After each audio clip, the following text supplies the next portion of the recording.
નમસ્તે વિદ્યાર્થી મિત્રો, ધોરણ 12 જે વિષયનું નામ છે આંકડાશાસ્ત્ર। વિદ્યાર્થી મિત્રો, આપણે અગાઉના લેક્ચરમાં છે અચલ આધારની રીત, પરંપરિત આધારની રીત, અચલમાંથી પરંપરિત અને પરંપરીમાંથી અચલની રીત કે અલગ અલગ છે દાખલાની કેવી રીતે ગણવા એનો આપણે અભ્યાસ કર્યો। ત્યાર પછી આપણે જોયું હતું કે અચલ આધારની રીત અને પરંપરિત આધારના દાખલા। ત્યાર પછી જોયું હતું કે સરેરાશ ઉત્પાદન, કે 3 વર્ષનું કોઈ પણ ઉત્પાદન આપેલું 8, 9 અને 10, એની ત્રણેયની શું કાઢવાની? સરેરાશ કાઢવાની, અને સરેરાશના આધારે જે સરેરાશ આવે એને સૌ આધાર વર્ષ તરીકે લેવાનું, એવું આપણે દાખલામાં સમજાતા। હવે આજે આપણે જે દાખલા ચાલુ કરીએ છીએ વિદ્યાર્થી મિત્રો, એ તમારે F વિભાગમાં 5 માર્કનો દાખલો છે, એ પરીક્ષામાં તમને પૂછાય છે। એટલે શરૂઆતનો પહેલો જ દાખલો છે, એટલે વિદ્યાર્થી મિત્રો ખાસ ધ્યાન રાખો। હવે 5 માર્કનો દાખલો છે, એમાં IL, IP અને IF એટલે કે લાસ્પેર, પાસે અને ફિશરનો સૂચકાંક શોધો એવું કીધું હોય ત્યારે ILનું સૂત્ર સૌથી પહેલાં તો જ્યારે આપણે ચેપ્ટર ચાલુ કરીએ છીએ ત્યારે આપણને સૌથી પહેલાં તો છે એ આપણને સૂત્ર આવડવા જોઈએ। સૂત્ર આવડશે તો આપણે દાખલા આવડશે। તો સૌથી પહેલાં તો આપણે સૂત્રનો એકવાર આપણે અભ્યાસ કરી લઈએ કે લાસ્પેરનું સૂત્ર IL બરાબર સિગ્મા P1Q0 છેદમાં સિગ્મા P0Q0 ગુણ્યા 100। તો આ શેનું થઈ ગયું સૂત્ર? લાસ્પેરનું સૂત્ર। વિદ્યાર્થી મિત્રો, ક્યારેક એક માર્કના પ્રશ્નો એમ પણ પૂછે કે લાસ્પેરનું સૂત્ર લખો, તો આપણને દાખલા પહેલાં કરતાં થિયરી થોડીક વધારે આવડવી જોઈએ કે સૂત્ર શું હતું લાસ્પેરનું। એક માર્કમાં પૂછાય તો આપણા દાખલા કર્યા હોય તેના આધારે આપણે એક માર્કનો જે પ્રશ્ન પૂછાયેલો છે તેનો આપણે છે આરામથી જવાબ આપી શકીએ। કે ત્યાર પછી જોઈએ આઈપીનું સૂત્ર એટલે કે પાસેનો સૂચકાંક બરાબર સિગ્મા P1Q1 છેદમાં સિગ્મા P0Q1 ગુણ્યા 100। તો પાસેનો સૂચકાંક થઈ ગયો। એ પણ એક માર્કનો પ્રશ્ન પૂછાઈ શકે કે પાસેનું સૂચકાંકનું સૂત્ર લખો, તો સૂત્ર શું આવે? સિગ્મા P0 P1Q1 છેદમાં સિગ્મા P0Q1 ગુણ્યા 100। તો આ શેનું સૂત્ર થઈ ગયું? પાસેનું સૂત્ર। ત્યાર પછી જોઈએ ત્રીજો સૂચકાંક, ફિશરનો સૂચકાંક। ફિશરના સૂચકાંકને આપણે કેવો સૂચકાંક તરીકે ઓળખવામાં આવે છે? આદર્શ સૂચકાંક। એનું બીજું નામ એમ કે આદર્શ સૂચકાંક શોધો અથવા ફિશરનો સૂચકાંક શોધો, તો આપણને ખબર હોવી જોઈએ। IF બરાબર ફિશરનું સૂચકાંક બરાબર વર્ગમૂળમાં IL ગુણ્યા IP। હવે IL ગુણ્યા IP આપણે કેવી રીતે? લાસ્પેરનો સૂચકાંક શોધી લીધો, IP એટલે પાસેનો સૂચકાંક શોધી લીધો, બંનેનો શું કરવાનો? ગુણાકાર કરવાનો। ગુણાકાર કરી લીધા પછી જે જવાબ આવે એનું શું કાઢવાનું? વર્ગમૂળ કાઢવાનું, એટલે આપણને શું મળશે? IF। ક્લિયર? સૌથી પહેલાં સૂત્ર તમારી બુકમાં નોંધ કરી લે સૂત્રની વિદ્યાર્થી મિત્રો।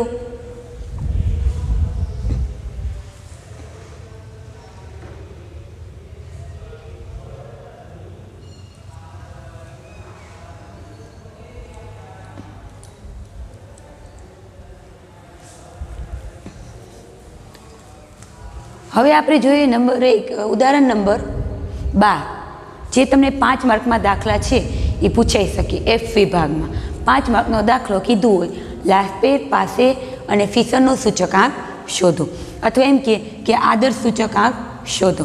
હવે IF છે એ આપણે ડાયરેક્ટ શોધી શકીએ નહીં, IL IP મળે પછી આપણે IF છે એ શોધી શકીએ।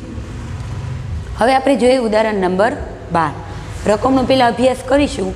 આપણને કીધું છે કે IL, IP અને IFનો સૂચકાંક મેળવો રકમમાં। રકમ છે એ આપણને અલગ અલગ આપેલી છે। પહેલી જ માહિતી છે, સાવ શાંતિથી પહેલો જ દાખલો છે વિદ્યાર્થી મિત્રો। સૌથી પહેલાં વસ્તુ આપણને આપેલી છે। વસ્તુમાં શું આપેલું છે? ચોખા, દૂધ, બ્રેડ અને કેળા આપેલા છે। ત્યાર પછીનું આપણને બીજું કોષ્ટક બુકમાં આપેલું છે રકમ સ્વરૂપે કે એકમ આપેલા છે। એકમ એટલે કે ચોખા છે એ આપણે એમ નહીં કે આપો આ દર્જન આપો, શું કહેશું? કેટલા કિલોગ્રામ? તો કે 1 કિલો, 2 કિલો, 5 કિલો, 10 કિલો। ચોખા શેમાં હોય? કિલોગ્રામમાં। તો થયું। દૂધ શેમાં આવે? 1 લીટર, 2 લીટર, 3 લીટર। તો દૂધ શું છે? એકમ એનું લીટર. બ્રેડ કેટલા કિલોગ્રામ? 1 કિલોગ્રામ, 2 કિલોગ્રામ, 3 કિલોગ્રામ, કેટલા આપણે બ્રેડના પેકેટ લેવા છે એના આધારે. અને કેરા છે એ કંઈ કિલોગ્રામમાં ન મળે તો શું આવે? ડઝન. ડઝન એટલે કેટલા થાય? 12. તો કેરા એટલે કે ડઝન. એકમ આપેલું છે વસ્તુ અને એકમ આપણને આપી દીધા છે. ત્યાર પછી આપણને ચાલુ વર્ષનો ભાવ અને જથ્થો અને આધાર વર્ષનો ભાવ અને જથ્થો રકમમાં આપણને આપી દીધા છે કે ચાલુ વર્ષનો ભાવ અને જથ્થો કેટલો છે? ભાવ અને જથ્થો પી એટલે ભાવ, જો એ પણ યાદ રાખજો. પી એટલે ભાવ અને ક્યુ એટલે જથ્થો. આ શું થયું? ચાલુ વર્ષનું. 2015 એટલે કે આધાર વર્ષનો ભાવ અને એનો પણ જથ્થો આપેલો છે. સૌથી પહેલાં તો દાખલામાં છે આપણને આ વસ્તુ ક્લિયર હોવી જોઈએ. વિદ્યાર્થી મિત્રો, ઘણા બધા વિદ્યાર્થીઓને આપણે દાખલો જ્યારે ચેક કરતા હોય તો બધી ભૂલ જ હોય. ક્યાંથી ક્યાં એને ખબર જ ન હોય. P0 કોને કહેવાય, P1 કોને કહેવાય, Q0 કોને કહેવાય ને Q1 કોને કહેવાય, બધું ગોટે ગોટા કર્યા હોય એને. એટલે સૌથી પહેલાં આપણને આ વસ્તુ ક્લિયર હોવી જોઈએ. ચાલુ વર્ષ એટલે કયું થાય? 2016 કે ચાલુ છે. જે કોઈ પણ દાખલામાં રકમ આપી હોય એના આધારે આપણે વર્ષ જોવાનું. એક આ વસ્તુ યાદ રાખો. આધાર વર્ષ એટલે કે પાછલું વર્ષ. પાછલું વર્ષ 2016નું કયું થાય? 2015. 2015નું પણ આપણને આપી દીધો છે ભાવ અને જથ્થો. P0 Q0 આપણને પાછલા વર્ષનો આપી દીધો છે. હવે ભાવ એટલે શું થાય? P અને જથ્થો એટલે Q. સૌથી પહેલાં તો આપણને આ બે વસ્તુ ક્લિયર હશે તો જ આપણો દાખલો સાચો પડશે. નાની નાની ભૂલો કરશું અને દાખલો છે ને એ આપણો ખોટો પડી જશે. એટલે આ વસ્તુ સૌથી પહેલાં ક્લિયર હોવી જોઈએ. ત્યાર પછી આપણને ભાવ આપેલો છે. ચોખાનો ભાવ ચાલુ વર્ષનો કેટલો આપેલો છે? 40, દૂધનો 44, બ્રેડનો 50 અને કેરાનો 36. ચાલુ વર્ષનો ભાવ તેને આપણે શું કહેશું? P1. શું કહેશું? P1. એ વસ્તુ પણ આપણને યાદ હોવી જોઈએ. ચાલુ વર્ષ છે, ચાલુ વર્ષ હોય એટલે 1 આવશે. આ વસ્તુ એક યાદ રાખી લ્યો. હજી ચાલુ વર્ષ એટલે કે 1 અને આધાર વર્ષ એટલે કે 0. આ વસ્તુ પણ એક યાદ રાખવાની છે. ત્યાર પછી જોઈએ ચાલુ વર્ષનો જથ્થો. ચાલુ વર્ષનો જથ્થો આપી દીધો છે. ચાલુ વર્ષનો જથ્થો એટલે કે Q1. કેટલું આપેલું છે? દૂધનું, ચોખાનું 1.5, દૂધનું કેટલું આપેલું છે? 10, બ્રેડનું 1.5 અને કેરાની રકમ આપેલી છે 1.5. જે બુકમાં તમને રકમ આપી દીધી જ છે. હવે છે આધાર વર્ષ. આધાર વર્ષ એટલે કે પાછલું વર્ષ 2015. જેનો ભાવ શું આપેલું છે? ચોખાનો કેટલો હતો? 39, દૂધનો કેટલો હતો? 40, બ્રેડનો કેટલો હતો? 45 અને કેરાનો કેટલો હતો? 30. હવે આધાર વર્ષનો જથ્થો Q0. ચોખા કેટલું આપેલું છે? 1, દૂધ કેટલું આપેલું છે? 12, બ્રેડ કેટલું આપેલું છે? 2 અને કેરા કેટલું આપેલું છે? 2. કેટલા જથ્થામાં છે એ વસ્તુ જોઈએ છે. આ આપણને રકમ આપી દીધી છે કે આધાર વર્ષનો ભાવ, જથ્થો, ચાલુ વર્ષનો ભાવ અને જથ્થો. આ રકમ આપી દીધી છે. રકમના આધારે આપણે લાસ્ટ પેનો સૂચકાંક, પાસેનો સૂચકાંક અને ફીસરનો સૂચકાંક છે એ આપણે શોધવાનું છે. સૌથી પહેલાં તો આપણને કોષ્ટક કેવી રીતે બનાવવું? વિદ્યાર્થી મિત્રો, બધા દાખલામાં જે કોષ્ટક છે એ બધા દાખલામાં કેવું રહેશે? સરખું રહેશે. એટલે કે આ વસ્તુ યાદ રાખો. સૌથી પહેલાં છે P1 Q0 લાસ્ટ પેનું સૂત્ર. લાસ્ટ પેનું સૂત્ર શું છે? P1 Q0 છેદમાં P0 Q0. આ શેનું સૂત્ર થઈ ગયું? લાસ્ટ પેનું IN. હવે બીજું સૂત્ર શું થશે? P1 Q1, P1 Q1, P0 Q1. તો આ શેનું સૂત્ર થઈ ગયું? IP. એટલે શેનું સૂત્ર થયું? પાસેનું. અને આ લાસ્ટ પેયરનું. સમજાણું? બે સૂત્ર કેવી રીતે લીધા? આપણને એમ છે કે આ સૂત્ર વળી કેવી રીતે લીધા મેડમ? અમને તો કાંઈ ખબર નથી પડતી. તો સૌથી પહેલાં આયલનું સૂત્ર શું થાય? તો કે sigma P1 Q0 P0 Q0. પાસેનું શું થાય? P1 Q1 P0 Q1. આ 4 સૂત્ર દ્વારા આપણે દાખલો ગણવાનો છે. લાસ્ટ પેર અને પાસેનો સૂચકાંક. હવે આપણે જે દાખલો છે એ કરતા જોઈએ. ઉદાહરણ નંબર 12 તમારી બુકમાં આપેલું છે. હવે શું આપેલું છે? સૌથી પહેલાં જે આપણને રકમ આપેલી છે એ રકમના આધારે જે આપણે ગુણાકાર કરશું. તમારે વિદ્યાર્થી મિત્રો કેલ્ક્યુલેટર છે સાથે રાખવાનું રહેશે, નકર ખબર જ નહીં પડે ક્યાંથી ક્યાં ગુણાકાર કર્યો. આપણે ઊંધું કરી નાખશું ને તો દાખલો આપણો શું પડશે? ખોટો પડશે. એટલે સાથે સાથે રકમ અહીંયા હું કરતી જાઉં અને તમે જોતા રહો અને તમે પણ બુકમાં નોંધતા રહો કે ક્યાંથી ક્યાં કેવી રીતે ગુણાકાર થાય છે. હવે સૌથી પહેલું જે સૂત્ર શું છે? P1Q0. P1Q0. હવે પહેલી રકમ અને છેલ્લી રકમનો આપણે શું કરશું? ગુણાકાર કરશું. P1Q0 આ બંનેનો ગુણાકાર કરશું આપણે. સમજાણું? કેવી રીતે કરશું ગુણાકાર? 40 એકા 40 આ બંનેનો ગુણાકાર P1Q0. ચોખાનો કેટલું આપેલું છે? 40 અને Q0 કેટલું આપેલું છે? 1. તો 40 ગુણ્યા 1 એટલે કેટલા આવે? 40. પછી દૂધનું જોવાનું 44. P1 કેટલું આપેલું છે? 44. Q0 કેટલું આપેલું છે? 12. કેલ્ક્યુલેટરમાં કરો જોઈએ. 40 ગુણ્યા 44 ગુણ્યા 12 આ બંનેનો ગુણાકાર કરવાનો. 44 ગુણ્યા 12 તો કેટલો આવે જવાબ? 528. કેટલો આવે? 528. બ્રેડનું જોઈએ. P1 કેટલું આપેલું છે? 50. Q0 કેટલું આપેલું છે? 2. 50 ગુણ્યા 2 કરો જોઈએ. કેટલું આવે? 100. ત્યાર પછી જોઈએ P1 કેરાનું કેટલું આપેલું છે? 36 અને Q0 કેટલું આપેલું છે? 2. એટલે 36 ગુણ્યા 2 36 દુ કેટલા થાય? 72. ક્લિયર? એટલું કેવી રીતે કર્યું આપણે જોઈએ. P1Q0 સૂત્રમાં આપી દીધું છે એ પ્રમાણે જ કરીએ છીએ. ચાલુ વર્ષનો ભાવ અને ચાલુ વર્ષ જથ્થો, આધાર વર્ષનો જથ્થો આપી દીધો. 40 ગુણ્યા 1 એટલે 40. 44 ગુણ્યા 12 એટલે 528. 50 ગુણ્યા 2 એટલે 100 અને 36 ગુણ્યા 2 એટલે 72. એટલું કરી લીધું. ત્યાર પછી જોઈએ લાસ્ટ પેનું સૂત્ર છેદમાં P1Q0 છેદમાં શું આવે? Sigma P0 Q0. સૂત્ર આવડશે તો જ દાખલો આવડશે વિદ્યાર્થી મિત્રો. સૂત્ર શું આવે છેદમાં? Sigma P0 Q0. હવે P0 Q0 હવે જોવાનું કેટલું આપેલું છે? 39 ગુણ્યા 1 એટલે કેટલું આવશે? 39. ત્યાર પછી આપેલું છે 40 ગુણ્યા 12 તો કેટલું આવે? 40 ગુણ્યા 12 12 ચોક 48 એટલે કેટલું આવે? 480. 40 આ બંને રકમનો કરવાનું વિધિ. P0 Q0 કેવી રીતે શોધવાનું?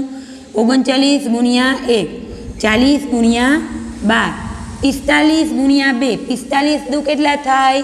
90. ત્યાર પછી જોઈએ 30 ગુણ્યા 2 કેરાનું કેટલું આપેલું છે? P0 Q0 30 ગુણ્યા 2 30 દુ 60.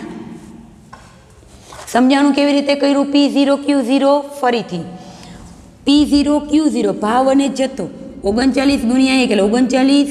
40 ગુણ્યા 12 એટલે 480. 45 ગુણ્યા 2 એટલે 90 અને 30 ગુણ્યા 2 એટલે 60. ક્લિયર? ત્યાર પછી જોઈએ હવે P1 Q1 પાસેનું સૂત્ર લેવાનું. શું થાય પાસેનું સૂત્ર? P1 Q1. P1 અને Q1 આ બંનેનો ગુણાકાર કરશું. 40 ગુણ્યા 1.5 P1 Q1 તો 40 ગુણ્યા 1.5 15 ચોક 60 એટલે કેટલું થશે? 60. P1 Q1 આ બંને 44 ગુણ્યા 10 એટલે કેટલું થશે? 440.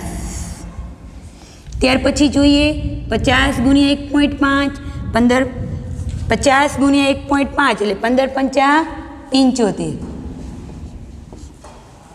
ત્યાર પછી જોઈએ 36 ગુણ્યા 1.5 તો કેટલું આવશે? 1.5 કરતાં 54.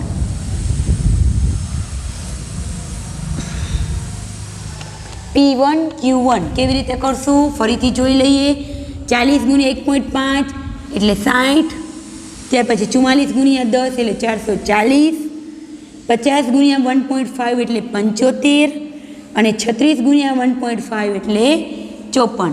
બંનેનો શું કર્યો? ગુણાકાર કર્યો. હવે પાસેનું છેદમાં સૂત્ર શું આવે? P1 Q1 છેદમાં શું આવે? P0 Q1. P0 અને Q1 શું થાય? P0 Q1. એ બંનેનું શું કરશું આપણે? ગુણાકાર. P0 Q1 એટલે P0 અને Q1 39 ગુણ્યા 1.5. 39 ગુણ્યા 1.5 એટલે કેટલું આવશે? 58.5. કેટલું આવશે? 58.5. ત્યાર પછી જોઈએ P0 Q1. જો વિદ્યાર્થી મિત્રો અહીંયા ગોટા ન થાય ખાસ જોજો. P0 Q1 આ બંનેનું પછી છે 10. P0 અને Q1 15 1.5 ગુણ્યા 39 કર્યા.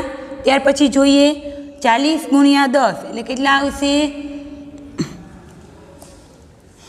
P0 Q1 40 ગુણ્યા 10 એટલે કેટલા આવશે? 400. ત્યાર પછી જોઈએ બ્રેડનું. P0 કેટલું છે? 45 અને Q1 કેટલું છે? 1.5. 45 ગુણ્યા 1.5 કરો જોઈએ કેટલા થાય? 67.5. કેટલા થાય? 67.5. કેરાનું જોઈએ P0 Q1. P0 Q1 30 ગુણ્યા 1.5 કેટલા થાય? 15 તેરી 45. ક્લિયર? કેવી રીતે શોધ્યું? P0 Q1 આ બંનેનો શું કર્યો? ગુણાકાર. 39 ગુણ્યા 1.5 એટલે કેટલું આવ્યું? 58.5. 40 ગુણ્યા 10 એટલે કેટલું આવ્યું? 400. 45 ગુણ્યા 1.5 એટલે કેટલું આવ્યું? 67.5 અને 30 ગુણ્યા 1.5 એટલે કેટલું આવ્યું? 45. આટલું થઈ જાય. ત્યાર પછી P1 Q1 આ બધી રકમનું શું કરવાનું? આપણે સરવાળો કરવાનો, કુલ શોધવાનું. બધી રકમનું શું કરવાનું? સરવાળો. તો કરો જોઈએ વિદ્યાર્થી મિત્રો તમારા કેલ્ક્યુલેટરમાં. 40 પ્લસ 528 પ્લસ 100 પ્લસ 72 કેટલું આવે છે? 740. કેટલું આવે છે? 740. ત્યાર પછી P0 Q0 નો સરવાળો કરશું. 39 પ્લસ 480 પ્લસ 90 પ્લસ 60 સરવાળો કરતાં કેટલી રકમ મળશે? 669.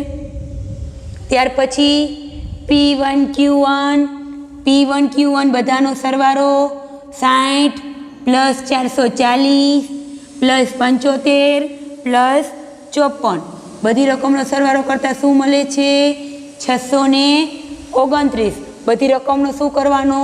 સરવાળો. 60 પ્લસ 440 પ્લસ 75 પ્લસ 54 બધી રકમનો સરવાળો કરતાં કેટલી રકમ મળશે? 629. ત્યાર પછી જોઈએ P0 Q0 આ બધી રકમનો શું કરવાનો? સરવાળો. તો કરો જોઈએ 58.5 પ્લસ 400 પ્લસ 67.5 પ્લસ 45 એટલે કેટલું આવશે? 771. આ બધી રકમનો શું કર્યો આપણે? સરવાળો. કુલ શોધ્યું. તમારી બુકમાં અહીંયા સુધી કરી લ્યો વિદ્યાર્થી મિત્રો.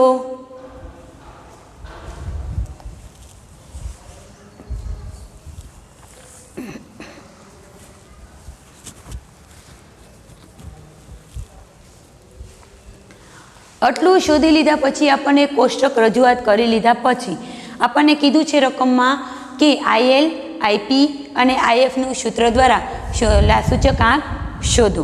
IL એટલે કે લાસ્પેર, IP એટલે પાસે અને IF એટલે કે ફિશરનો સૂચકાંક અથવા આદર્શ સૂચકાંક તરીકે પણ ઓળખવામાં આવે છે.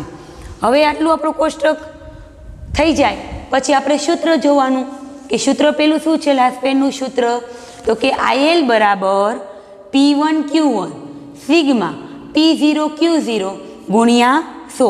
હવે આ બધી વસ્તુ છે એ આપણે કોષ્ટક દ્વારા માહિતી છે એ ગોઠવવાની છે. હવે જોઈએ P1Q1 P1Q0 કેટલું આવ્યું? P1Q0 કેટલું આવ્યું? 740. કેટલું આવ્યું? છેદમાં P0Q0 કેટલું શોધ્યું? 669 ગુણ્યા 100.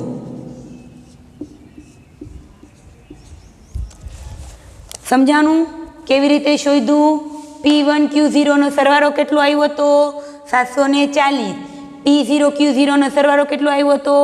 669.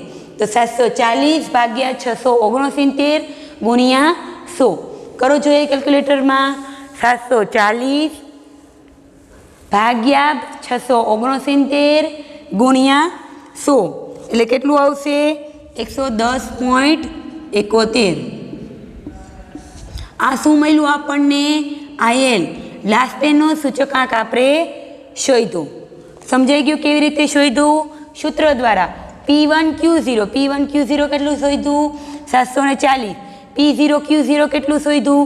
669. 740 ભાગ્યા 669 ગુણ્યા 100. કેલ્ક્યુલેટરમાં કરતા જવાબ શું આવે છે? 110.71. ત્યાર પછી જોઈએ બીજું સૂત્ર, પાસેનું સૂત્ર. પાસેનું સૂત્ર શું છે આપણું?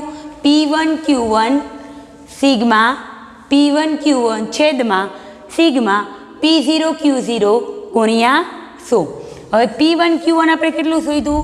669. કેટલું શોધ્યું? 629. કેટલું શોધ્યું આપણે? 629. P1Q1 કેટલું શોધ્યું આપણે? 629. છેદમાં સિગ્મા P0Q1 કેટલું શોધ્યું? 571 ગુણ્યા 100. 629 ભાગ્યા 571 ગુણ્યા 100. તો જવાબ કેટલું આવશે? 110.16. 110.16.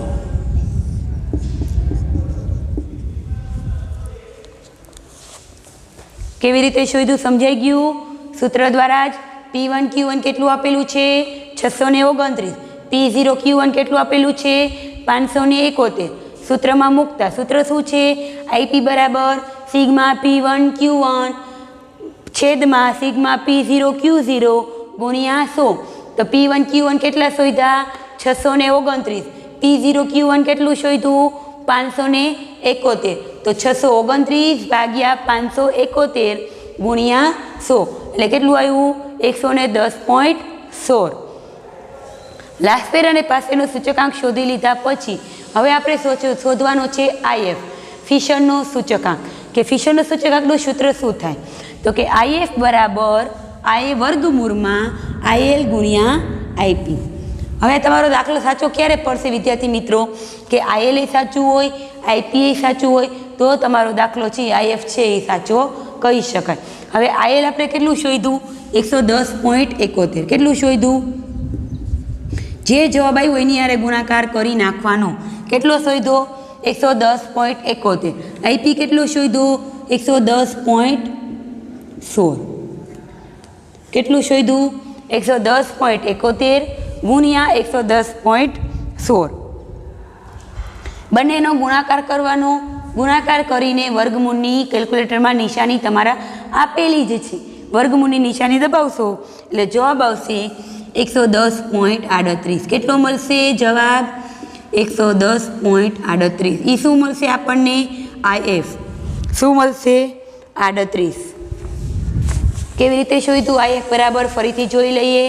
વર્ગમૂળમાં IL ગુણ્યા IP એટલે 110.61. IP કેટલું શોધ્યું? 110.16 ગુણ્યા એનું વર્ગમૂળ કાઢતા જવાબ શું આવશે? 110.38. તો આજે આપણે ઉદાહરણ નંબર 12 જે આવો જ દાખલો પરીક્ષામાં છે પૂછાય છે. ધોરણ 12માં F વિભાગમાં ફરજિયાત છે IL, IP અને IFનો સૂચકાંક શોધો એવો દાખલો પૂછાય છે. આખો દાખલો છે આવી રીતે રકમ આપી દીધી હોય અહીં સુધીની ભાવ જથ્થો એ રકમ આપી દીધી હોય એના આધારે છે તમારે ત્રણેય આઈએલ આઈપી અને આઈએફનો સૂચકાંક છે એ શોધવાનો હોય. આઈએફ સુધીનો આટલો દાખલો કરો ત્યારે તમને 5 માર્ક મળે. પણ આઈએફ સુધીનો દાખલો ક્યારે સાચો પડે વિદ્યાર્થી મિત્રો કે અહીંયા આપણે ભૂલ ન કરી હોય ત્યારે ગુણાકારમાં. ખાસ યાદ રાખવાનું છે કે ગુણાકારમાં ભૂલ થવી જોઈએ નહીં. તો તમે તમારી બુકમાં નોંધ કરી લેશો. ઉદાહરણ નંબર 12. Thank you.